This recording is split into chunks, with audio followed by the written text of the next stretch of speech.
Greetings, adventurers. This is DM Kurt, and today I want to talk about how the Aaracokra race for 5th edition D&D is not an overpowered player character race choice. Okay, so first, I gotta give it out. I do have a bias. I have always thought that the Aaracokra would be a cool race to play ever since they showed up in 1st edition. Loved it. Thought it was cool. You know, you got something that's humanoid, it's non-evil. Why can't we play that? They fly. They throw javelins down. In the original artwork, their arms were part of their wings, so they have to throw with their feet. So you really limited, they were a little more limited that way. But they weren't even introduced as a player character race. But eventually, hey, 5e comes around, and they're a playable race. Cool. I thought that was great. So, they only get 2 things. They get talons, and they get flight. And I keep hearing how, oh, the Aaracokra, they can fly. That's so overpowered. That's so unfair. That's so overpowered. You should just stop them from being able to use that ability until they're at least 3rd level. And I gotta disagree. There is this misconception that you have to change all of your encounters as a DM to kind of hinder that one character. No. Every character will have their chance to shine, and in some of them it's going to be the guy who can fly. But the flight is not an all-powerful ability.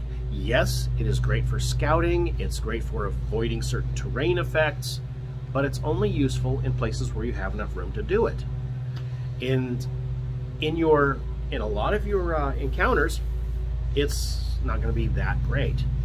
For example, if you're fighting against intelligent humanoids like bandits, goblins, whatever, a lot of them are going to have ranged weapons and they can hit you even if you are flying. A lot of monsters have ranged attacks, not all. So because some creatures don't really have ranged attacks, or their ranged attacks are weaker than their hand-to-hand attacks, you are going to get a little bit of benefit from that. I mean, I'll admit it, flight is a useful ability, but it's not a complete god mode. You know, it's not going to be a get-out-of-jail-free card every single time. Let's say you're indoors, can't use it. Let's say you're outdoors, you're out in the forest, you're out in the jungle. Bandits ambush your party. You head up straight to the air. The bandits are under trees. That's cover. So you can't strike back at them unless you maneuver into a place where you can. That's going to limit you. You can't just be anywhere in the sky and shoot down at them without having to shoot through cover. You're going to be out of range of most of the healing effects and beneficial effects of the rest of your party.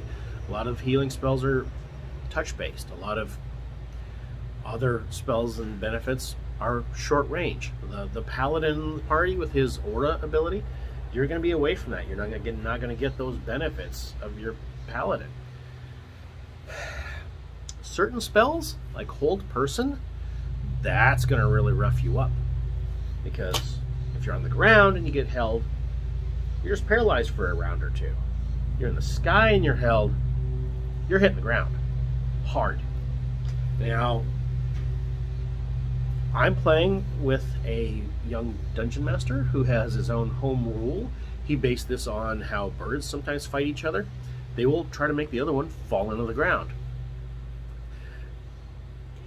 If you're flying and you take a bit of damage, you have to do a constitution check. And it's just like a concentration check for a mage.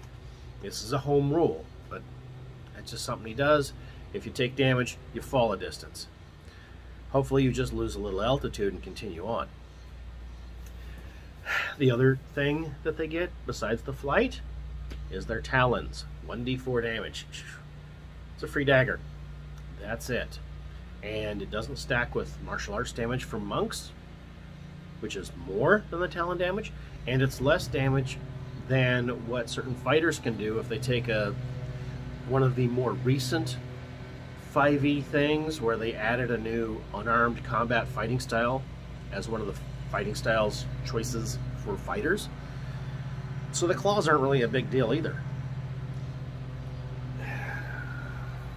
that's all I got, really. I mean, just, it's not that big a deal. They can fly. Flying is great. It's not the best thing of all. Some of our other races for 5e have some pretty good stuff too. I mean, just look at like half orcs. Take them down to 0 hit points, they can get right back up again. Just shrug it off and say, no, I'm going to keep fighting. I am too mad to die. You could play a Yuan-Ti with resistance to poison damage, which is a very common damage type, and resistance to the poisoned condition. That in itself is good, and they have even more than that. It's just not that overpowered to be Aaracokra in 5e. That's my opinion. DM Kurt.